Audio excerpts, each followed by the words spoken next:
जय हिंद एवरीवन। स्वागत है आप सभी का दी ऑफिसर्स गैलरी के एक न्यू एपिसोड में। Happy 78th Indian independence day to you all.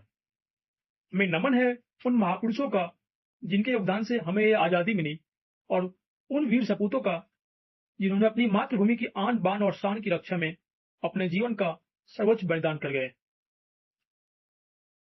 तो इसी पॉजिटिव नोट के साथ हम लोग स्टार्ट करते हैं आज के वीडियोस का एजेंडा क्या है। तो एजेंडा ऑफ द वीडियो ये है कि हम लोग वेरियस प्रोस्पेक्ट पे बात करेंगे, जहां पे हम लोग बात करेंगे कि हम लोग एज अ टीम कौन है, हम लोग यहाँ पे क्यों है, हमारा ऑब्जेक्टिव क्या है और इस ऑब्जेक्टिव को कैसे अचीव किया जाएगा, और फाइनली कंक्लूजन के साथ हम लोग इसको एंड करेंगे। तो हम लोग एक टीम है वेरियस एक्सपर्ट्स का, जिन्होंने वेरियस एग्जाम्स जैसे UPSC NDA, UPSC CDS, UPSC CAPF assistant commandant, AFCAT, Indian coast guard assistant commandant and various state PCS exams को क्लियर किया है। मैं सेल्फ एक हार्डकोर डिफेंस एस्पायरेंट हूं, जो प्रीवियस 7 to 8 ईयर से वेरियस डिफेंस एग्जाम्स के लिए कंटिन्यूअसली प्रिपेयर कर रहा हूं और एग्जाम्स को क्लियर कर रहा हूं डिफेंस फोर्सेस में as a commissioned officer join करने के लिए। इन जर्नी में मैंने पाया कि कैंडिडेट को एक सही स्ट्रैटेजी की बहुत ही जरूरत है। इन जरूरतों को पूरा करने के लिए उन्हें वेरियस एग्जाम्स को अंडरस्टैंड करना पड़ेगा, तभी वो एक ब्लूप्रिंट तैयार कर पाएंगे कि कैसे उन्हें इन डिफरेंट एग्जाम्स में अपने अच्छे मार्क्स स्कोर करने हैं। मैंने यूपीएससी एनडी एग्जाम्स मैंने 4 टाइम्स दिया था, इसमें 2 टाइम्स मैंने एग्जाम पास किया। मार्क्स मेरे 570 के अराउंड बनते थे। सिमिलरली यूपीएससी सीडीएस एग्जाम्स को मैंने 6 बार अपीयर किया एंड 6 टाइम्स ही क्लियर किया। इसमें जो मेरे मार्क्स बनते थे अराउंड 200 के आसपास बनते थे। एफकेट एग्जाम भी मैंने 6 बार अपीयर किया एंड 6 बार ही क्लियर किया, जिसमें मेरे मार्क्स अराउंड 250 के अराउंड बनते थे। Indian coast guard assistant commandant exam भी मैंने 4 टाइम्स अपीयर किया हूं और 4 टाइम्स ही क्लियर किया हूं, जिसमें मार्क्स अराउंड 330 के आसपास बनते थे। मैंने वेरियस और एग्जाम जैसे IB ACIO exam, UPSC CAPF assistant commandant exams को दिया है और क्लियर किया है। ये मैंने कुछ वेरियस एग्जाम्स को क्लियर करने के टाइम जो स्कोर्ड मार्क्स है वो आपको मैं शोकेस कर रहा हूं। ये मेरे एनडी एग्जाम्स के मार्क्स हैं, जिसमें मैथमेटिक्स में 164 और जीएटी में 405 के राउंड मार्क्स मैंने स्कोर किया था। कंबाइंड मार्क्स 570 के आसपास है। फिर ये मेरे एफकेट के मार्क्स हैं जो 221, फिर ये भी एफकेट के हैं जिसमें वहां पे मैंने 248 स्कोर किया। ये Indian coast guard assistant commandant के हैं जिसमें मैंने 329 मार्क्स स्कोर किया। ये हमारे सीडीएस के हैं जिसमें मैंने इंग्लिश में अराउंड 70, जनरल नॉलेज पेपर में मैंने अराउंड 67, मैथमेटिक्स में मैंने अराउंड 60, कंबाइंड आईएमई के लिए मैंने 197 स्कोर किया था रिटन पेपर में एंड ओटीए के लिए 137। तो आप ये समझ पा रहे होंगे ये सभी जो मार्क्स है एक अच्छे मार्क्स कंसिडर किए जाते हैं यदि आप सभी ने ये सब एग्जाम्स को अपीयर किया हुआ कभी ना कभी। तो मेरे जो एवरेज मार्क्स बना करते थे इन वेरियस एग्जाम्स में वो 5 एनडीए में 550 to 570, सीडीएस में 180 to 210 आईएमए के लिए एंड ओटीए के लिए 120 से लेकर 140 तक मेरे मार्क्स बनने हैं। एफकेट में मैंने 220 से 250 के बीच में मार्क्स कई बार स्कोर किया है and Indian coast guard assistant commandant exam में भी मैंने 310 से लेकर 330 के बीच मार्क्स स्कोर किया। तो आप ये समझ सकते हैं कि जिन्होंने भी ये एग्जाम दिए होंगे ये जो मार्क्स है वो एक अच्छे मार्क्स कंसिडर किए जाते हैं इन सभी एग्जाम्स में। यहाँ पे आप ये भी चेक कर पा रहे होंगे कि मैंने एनडी एग्जाम्स 4 टाइम्स दिया था, out of which only 2 times I have cleared. इसका मीनिंग ये है कि मैंने जो बाद के 2 अटेम्प्ट्स जो मेरा एग्जाम क्लियर हुआ उसमें मैंने डिफरेंट कोई स्ट्रैटेजी यूज किया होगा, जिसके बाद मैंने एक के बाद एक एग्जाम्स उसके बाद कंटिन्यूअसली मैंने क्लियर किया। इनिशियल डेज में जब मैं एनडीए का मॉक्स दिया करता था अराउंड 2017 के आसपास, तो मेरे 100 आउट ऑफ 900 मार्क्स बना करते थे। आपको ये बहुत ही अजीब लग रहा होगा कि इतने कम मार्क्स कैसे बनते थे, बट रियली यही है, इतने ही मार्क्स बना करते थे। उसके बाद मैंने एक डिफरेंट स्ट्रैटेजी के थ्रू पेपर को अंडरस्टैंड करने के बाद मैंने प्रिपरेशन किया और वेरियस एग्जाम्स एक के बाद एक अच्छे मार्क्स से स्कोर किया। आज हम इसी एक स्ट्रैटेजी पे बात करने वाले हैं। हम लोग यहाँ पे क्यों हैं? आप देख पा रहे होंगे कि जो रिसेंट के एग्जाम्स हैं, जैसे सीडीएस एग्जाम्स का जो 2024 का फर्स्ट एग्जाम हुआ था, उसमें जीएस का जो पेपर थे, जिसको जीके पेपर बोलते हैं, वो काफी इन डेप्थ पूछे गए थे। आजकल जो चेंजिंग ट्रेंड है, उसमें क्वेश्चंस कंटिन्यूअसली अच्छे लेवल के पूछे जा रहे हैं और जो कन्वेंशनल सोर्सेस है पेपर्स का, वो चेंज होते हुए क्वेश्चंस के पैटर्न एंड डिफिकल्टीज लेवल में कंटिन्यूअसली इंक्रीज किया जा रहा है। आप देखोगे सीडीएस एग्जाम्स में यदि कुछ करंट अफेयर से क्वेश्चंस एंड आपके ज्योग्राफी को पोर्शन छोड़ दिए जाए तो मोस्टली पेपर एक डिफिकल्ट साइड पे ही था।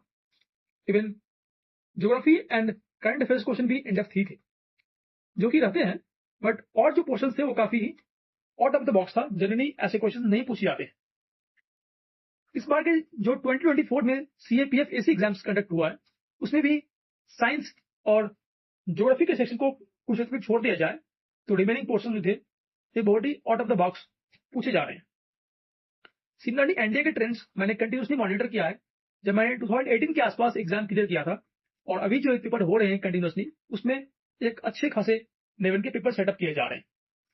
सिमिलरली यूपीएससी का ईपीएफओ एग्जाम्स में और आईबी का एसीआई एग्जाम यदि आपने दिया होगा 2021 से 2022 के बीच, तो आप उस समय जो पेपर आते थे वो मोस्टली 1-9 के अराउंड आते थे।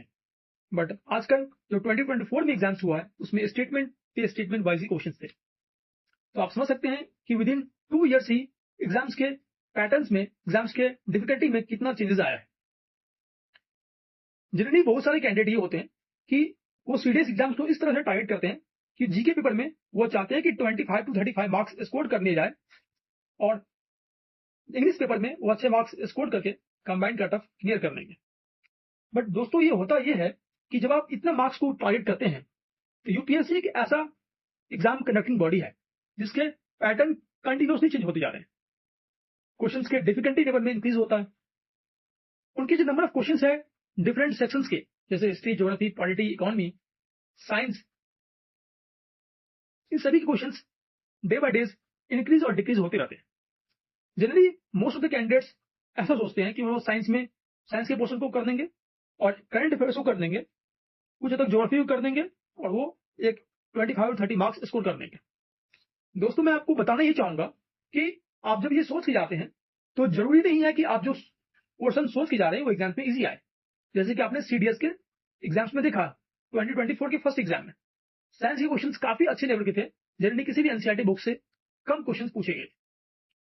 तो ऐसे केसेस में क्या होता है कि जब आप जीएस सब्जेक्ट को जब आप उस तरह से नहीं पढ़ते जिस तरह से पढ़ना चाहिए, तो आप एक सर्कल में फंस जाते हैं जहां पे आपको एग्जाम देने के बाद भी आपका एग्जाम क्लियर नहीं हो पाता कंटिन्यूअसली, क्योंकि आप एक रॉन्ग गोल को सेट कर रहे हैं जो आपको एक टारगेट को अचीव करने में हेल्प नहीं करेगा।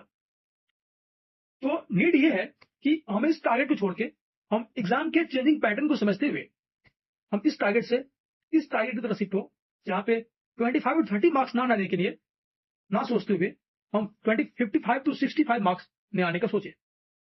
दोस्तों ये इम्पॉसिबल मार्क्स नहीं है, ये मार्क्स स्कोर किए जा सकते हैं और मैंने continuously 60 to 75 marks GK paper में सीडीएस में स्कोर किया है। हाँ, बट ये इतना इजी नहीं है, आपको कंटिन्यूसली इस पे वर्क करना पड़ेगा जीएस सब्जेक्ट पे, जिसके बाद आप इतने मार्क्स स्कोर कर सकते हैं, वो भी अच्छे तरीके से। फिर हम ये भी समझते हैं कि जो सीडीएस या डिफेंस एग्जाम्स हैं, चाहे वो यूपीएससी या नॉन यूपीएससी एग्जाम्स हो, पहले हमें एग्जाम क्लियर करना पड़ता, फिर हम एसएसबी इंटरव्यू के लिए अपेयर करते, उसके बाद मेडिकल्स होता, फिर मेरिट लिस्ट आता और फिर हमें फाइनल सिलेक्शन होता यदि मेरिट में ना आए। तो मैक्सिमम कैंडिडेट एग्जाम्स क्लियर करने के जब जाने के बाद अराउंड 7000 कैंडिडेट जब एग्जाम पास करते हैं, तो ओनली 300 के आसपास ही कैंडिडेट्स एकेडमी ज्वाइन कर पाते हैं। रिमेनिंग जो 6700 कैंडिडेट्स हैं वो फिर से वो एग्जाम्स की अपील करेंगे। जनरली यदि हम लोग अराउंड 300 के आसपास ये मान लें कि इतना कैंडिडेट्स का एज लिमिट एंड हो गया होगा, तो 6400 कैंडिडेट्स वो फिर से अपीयर करेंगे एग्जाम्स को और फिर से मोस्ट प्रोबेबली वो एग्जाम्स क्लियर करेंगे। तो इससे न्यू कैंडिडेट को इस 7000 में एंट्री करने का चांसेस भी कम रहता है। इसीलिए भी एक डिसेंट स्कोर को जीएस में स्कोर करना ये बहुत ही जरूरी हो जाता है। और बाय द वे, यदि आप इन एसएसबी इंटरव्यूज यदि सक्सेस नहीं हो पाते हैं, तो क्योंकि आपने अभी तक इस मार्क्स को टारगेट किया है, तो फ्यूचर के डिफरेंट एग्जाम्स जो पैरेलल एग्जाम होते हैं यूपीएससी के, सीडीएस के साथ आप सीएपीएफ एग्जाम्स आराम से दे सकते हैं और क्लियर कर सकते हैं, बशर्ते कि आपने जीएस पेपर को अच्छे मार्क्स से अच्छे तरीके से पढ़ा है। इतने मार्क्स ना कि आप सीएपीएफ एग्जाम्स को सोचे क्लियर करना, तो कभी नहीं होगा, क्योंकि सीएपीएफ एग्जाम्स में जो पेपर होने कट ऑफ है वो अराउंड 130 आता है आउट ऑफ 250। यहाँ पे 100 मार्क्स जरूर है, बट ये जो मार्क्स है स्कोर करना वो एक्चुअली एक डिफिकल्ट पोर्शन है यदि आप जीएस सब्जेक्ट को अच्छे से नहीं पढ़ते।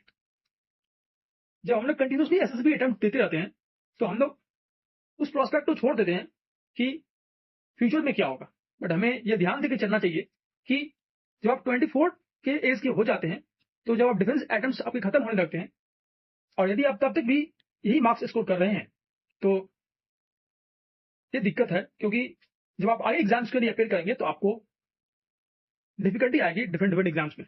यदि आप तभी इसी एग्जाम्स में यदि आप इस मार्क्स को स्कोर कर पाएंगे अच्छे तरीके से स्टडी करने के बाद, तो आप पाएंगे यूपीएससी के वेरियस एग्जाम्स आप इजिली क्लियर करने जाएंगे यदि आप इस रेंज के मार्क्स को स्कोर करते हैं सीडीएस एग्जाम्स में। तो ये जो हमारा एसएसबी का प्रोसीजर है वो एक सर्कल की तरह होता है, जो एक के बाद एक आते जाएंगे।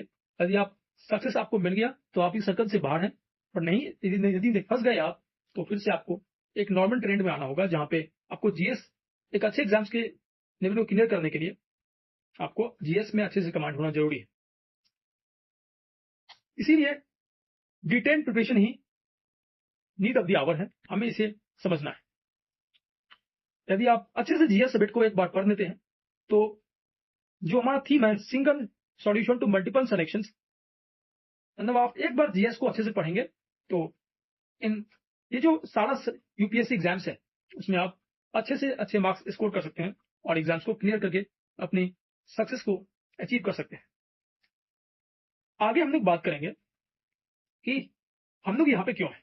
हम लोग, आप देख पा रहे होंगे कि ये जो यूपीएससी एग्जाम्स है, national defence academy, combined defence services, CAPF AC, CISF AC, EPFO, CBI DSP, combined geo scientist के एग्जाम्स, वेरियस स्टेट पीसीएस जैसे बीपीएससी, डब्ल्यूबीसीएस, यूपीपीएससी, एमपीपीएससी या और भी जो स्टेट पीसीएस एग्जाम्स हैं, इन सभी एग्जाम्स के सिलेबस जो है एक ही सब्जेक्ट के अराउंड रिवॉल्व करता है, दैट इज मोस्टली जीएस। यदि आप इन सब्जेक्ट में कमांड कर लेते हैं, तो आप कोई भी एग्जाम्स में बैठे आप आराम से क्लियर करने जाएंगे, बशर्ते कि आप एक अच्छे कमांड बनाए हो जीएस सब्जेक्ट पे। ये सभी एग्जाम्स जो हैं, जहां पे एक सेम पैटर्न के एग्जाम है, जहां पे मैथमेटिक्स, रीजनिंग, जीके, इंग्लिश सारे पोर्शन से क्वेश्चन आते हैं, और हमारा एसएसबी इंटरव्यू तो है ही। तो यदि कोई कैंडिडेट एक सीरियस कैंडिडेट है, तो वो इन सभी एग्जाम्स के प्रीवियस ईयर क्वेश्चंस को एनालाइज करते हुए अपने गोल को सेट करते हैं कि कैसे एक कैंडिडेट जो सीडीएस एग्जाम दे रहा है वो डिफरेंट एग्जाम्स के क्वेश्चन को सॉल्व कर पा रहे हैं या नहीं कर पा रहे। यदि आप कर पा रहे हैं तो आप इस एग्जाम में भी अच्छे लेवल पे हैं। यदि आप नहीं कर पा रहे हैं तो आपको अपने गोल्स को थोड़ा चेक करना चाहिए कि whether it is on the right track और नॉट। आप किसी भी एग्जाम्स को इनमें से प्रिपेयर कर रहे हो, यदि आप जीएस पेपर को स्टार्ट करें, उसको पकड़ के क्वेश्चंस करें, तो एक दूसरे के एग्जाम्स के क्वेश्चंस बनने चाहिए। यही है जीएस का एक मेन रोल, कि आपको फ्यूचर्स के डिफरेंट एग्जाम्स में आपको इजीली क्लियर करवा देगा यदि आपको जीएस सब्जेक्ट के स्ट्रॉन्ग होल्ड है। तो हम लोग यहाँ पे जो है इसी प्रोस्पेक्ट को कवर करते हुए कि हमारा जो ऑब्जेक्टिव है, और उस पर हम लोग डिस्कस करने वाले हैं कि ये जो सिलेबस है हम उसे पूरे एनिमेशंस एंड पिक्टोग्राफिक स्किल्स के साथ हम लोग इन सारे UPSC and state PCS exams के जीएस सेक्शन को एक ह्यूज अंडरस्टैंडिंग के साथ, एक डीप अंडरस्टैंडिंग के साथ करेंगे। इसमें ये सभी एग्जाम्स जो है वो बाय मोर और लेस एक सेम लेवल के एग्जाम्स ही हैं। इन सभी एग्जाम्स के लिए हम लोग इन डेप्थ स्टडीज करेंगे।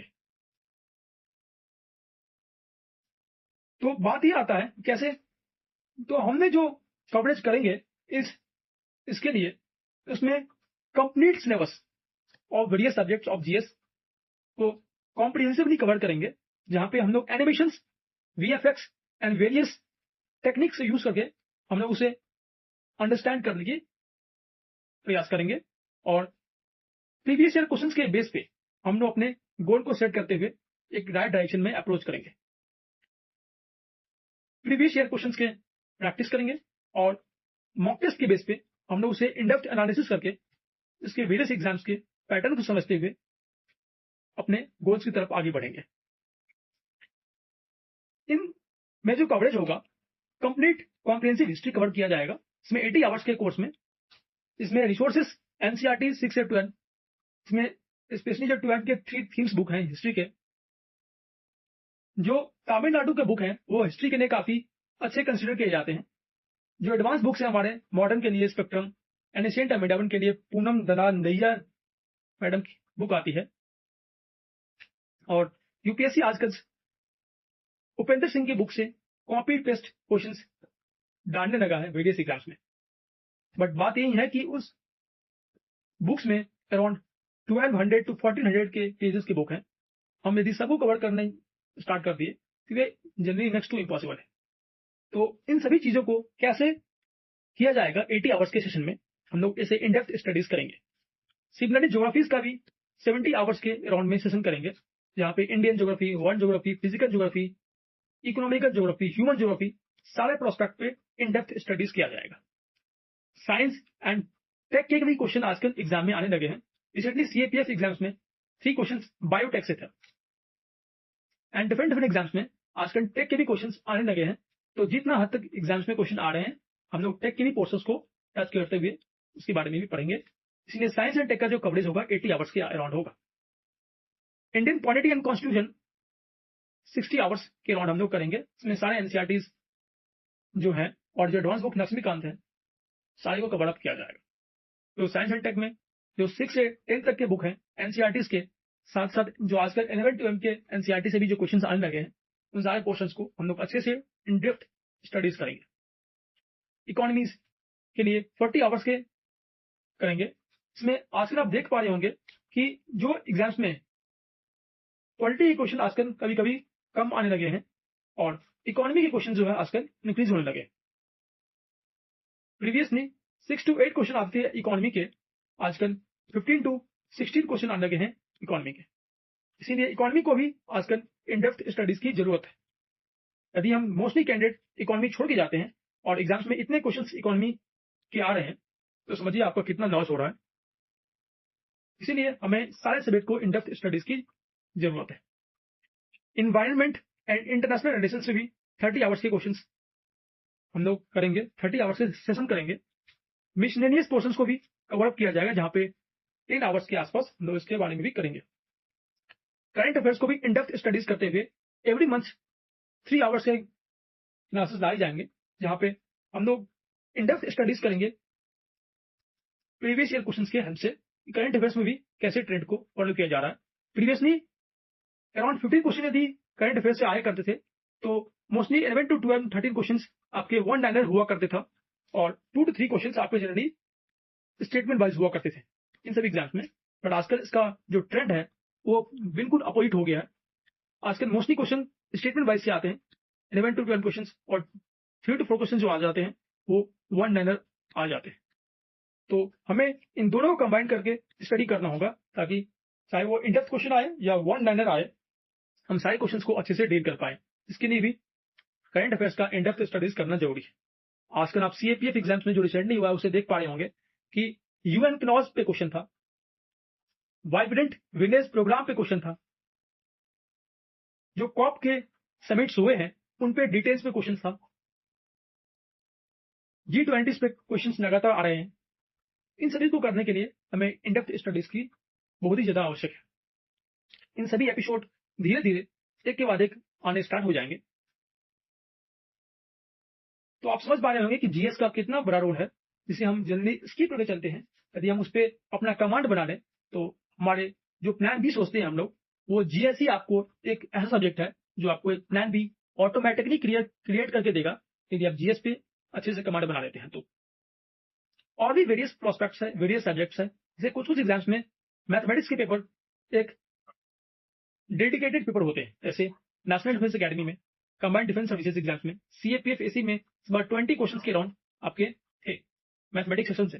समझिए जिससे मैथमेटिक्स में अच्छे कमांड हैं, वो 20 में से 19 क्वेश्चन तो आराम से कर लेते होंगे। 80-90 क्वेश्चन तो वो कर ही लेते होंगे, जिससे इनको अच्छे मार्क्स का बेनिफिट बनता है as compare to other candidates. यही क्वेश्चन यदि आपके जीएस में होते तो आप ज्यादा क्वेश्चन ना कर पाते एक्यूरेसी के साथ, बट वहीं मैथ्स में होने के कारण आपके मैथ्स में यदि अच्छे कमांड है तो आप अच्छे खासे मार्क्स स्कोर कर सकते हैं इस पोर्शन में। AFCAT exams, Indian coast guard AC exams, state PCS में आजकल भी मैथमेटिक्स के पोर्शन कुछ आने लगे हैं। टीए एग्जाम्स और आईबीएसई एग्जाम्स में भी मैथमेटिक्स के अच्छे खासे सेक्शन होते हैं। जो बहुत सारे एग्जाम्स हैं, इसमें इंग्लिश को भी एक अच्छा वेटेज है। जैसे सीडीएस एग्जाम्स के लिए एक डेडिकेटेड पेपर है। एनडीए एग्जाम्स भी अराउंड 50 क्वेश्चंस पूछे जाते हैं जीएटी पेपर में। सीएपीएफ एसी पेपर में, पेपर 2 में इंग्लिश के काफी अच्छे खासे रोल हैं। जो आपके ईपीएफओ एग्जाम्स में, उसमें भी आपके पूछे जाते हैं इंग्लिश सेक्शन ग्रामर से। एफकेट एग्जाम में भी, आईसीजी एसी में, टीए में एंड आईबीएसई आईओ सारे एग्जाम्स में इंग्लिश का भी एक अच्छा रोल है। बचा रीजनिंग एंड जीके सेक्शन का, तो बहुत सारे ऐसे एग्जाम्स हैं जहां में ये सब सेक्शन भी आते हैं। इन सभी एग्जाम्स में हम लोग इन सभी का इन डेप्थ स्टडीज करेंगे धीरे धीरे, स्टार्टिंग फ्रॉम द जीएस, क्योंकि जीएस एक ऐसा सब्जेक्ट है जो आपको सारे एग्जाम्स को 1 पॉइंट सॉल्यूशन देते हुए आपको लिंक कर देगा। और आपके जो हम लोग सोचते हैं प्लान बी के तरफ, वो सोचने का भी जरूरत नहीं है कि जीएस एक ऐसा सब्जेक्ट है जिसके लिए आपको प्लान बी सोचने का जरूरत नहीं है। वो आपको प्लान बी, जीएस पे अच्छा कमांड है तो वो सब्जेक्ट आपको प्लान बी ऑटोमेटिकली क्रिएट करके देगा। तो नीड ऑफ द आवर यही है कि हम इसे न्यू ट्रेंड को समझते हुए जीएस को छोड़ के ना जाए, परंतु उस पर जरूरत यह है कि उस पर कमांड हासिल किया जाए। हम लोग जब एसएसबी इंटरव्यू में जाते हैं तो एक ऑफिसर लेवल क्वालिटी होता है एडेप्टेबिलिटी। डिफेंस एस्पायरेंट में ये कंसिडर किया जाता है कि उनमें ये क्वालिटीज काफी अच्छे होने चाहिए। तो हमें उन्हीं क्वालिटीज का यूज करते हुए, जो चेंजिंग ट्रेंड को समझते हुए, हमें अपने आप को एक न्यू चेंजेस से अडेप्ट करते हुए एक अच्छे फ्यूचर की तरफ प्रोसीड करना है। तो हमारा सेशन का कंक्लूजन यही है कि जिस सब्जेक्ट्स को हम आज तक उतना इंडेप्थ नहीं पढ़ते थे, नीड ऑफ द आवर यही है उन सब्जेक्ट का इंडेप्थ स्टडीज किया जाए, जहां पे हम लोग इसी का इंडेप्थ स्टडीज करते हुए कॉम्प्रिहेंसिव कवरेज किया जाएगा डिफरेंट सब्जेक्ट्स का, जहां पे हम लोग various UPSC and other officer level exams का, स्टेट पीसीएस एग्जाम्स का पिक्टोग्राफिक स्किल के साथ, एनिमेशन माइंड मैप के साथ, वीएफएक्स के साथ डिटेल स्टडीज करेंगे। तो जिससे कि जीएस सब्जेक्ट पे अच्छे कमांड लेके आ पाए, जिससे कि फ्यूचर जो प्रोस्पेक्ट है हमारा एक अच्छे तरीके से सिक्योर हो पाए, कि ये एग्जाम्स, ये सिलेबस आपकी कमांडिंग होने से और वेरियस एग्जाम्स इजिली क्लियर कर पाएंगे। तो वही हमारा जो मोटो है, थीम बोल सकते हैं उसे, कि single solution to multiple selection, जिसे मैंने अपने स्ट्रेटजी में भी इनिशियल डेज से यूज करते आया। अब कंटिन्यूसली मैंने एक के बाद एक एग्जाम अच्छे डिसेंट स्कोर से क्लियर किया। तो वहां पे भी मैंने यही प्रिंसिपल का फॉलो किया। जीएस को अच्छे से पढ़िए सारे एग्जाम्स के लिए। तो आप समझ गए होंगे कि जीएस का क्या रोल है। सो फाइनली उन कैंडिडेट्स के लिए जिनका रिसेंटली सीडीएस एग्जाम्स है, उनके लिए एक सरप्राइज है कि आप जानते होंगे कि मैथमेटिक्स सेक्शन जब आप एग्जाम में बैठते हैं, एग्जाम हॉल में पेपर देने के लिए, तो टाइम की कमी के कारण हम बहुत सारे क्वेश्चंस नहीं कर पाते, देख भी नहीं पाते। तो नीड ये है कि हम उस क्वेश्चंस को अच्छे से डिफरेंट स्किल्स के थ्रू, टिप्स के थ्रू, ट्रिक्स के थ्रू, एक अच्छे अंडरस्टैंडिंग के थ्रू, अपने ऑप्शन एलिमिनेशन मेथड के थ्रू, एंड आपने तो क्वेश्चन से ऑप्शंस फाइंड आउट करना तो बहुत बार किया होगा। हम लोग सीखेंगे कि कैसे ऑप्शन से क्वेश्चन को फाइंड आउट किया जा सकता है और हम अपने करेक्ट आंसर पे जा सकते हैं। इसके लिए हम लोग एक स्कोर बूस्टर सीरीज लेके आ रहे हैं वेरियस एग्जाम्स के लिए, CDS, AFCAT, assistant commandant and IBSE exams, जिसमें मोस्टली हम लोग सीडीएस के पेपर जो प्रीवियस ईयर के हुए हैं, उन्हें एक कंप्लीट पेपर को कैसे अप्रोच करना चाहिए, इन सभी मेथड्स के थ्रू हम लोग उसके बारे में बात करेंगे, जिससे कि आपके जो फ्यूचर के रिसेंट एग्जाम्स हैं उसमें काफी ज्यादा एक स्कोर बूस्टर साबित होगा। So thank you all. समझ गए होंगे आप लोग हमारा इस एपिसोड का objective. Thank you, God bless you and जय हिंद।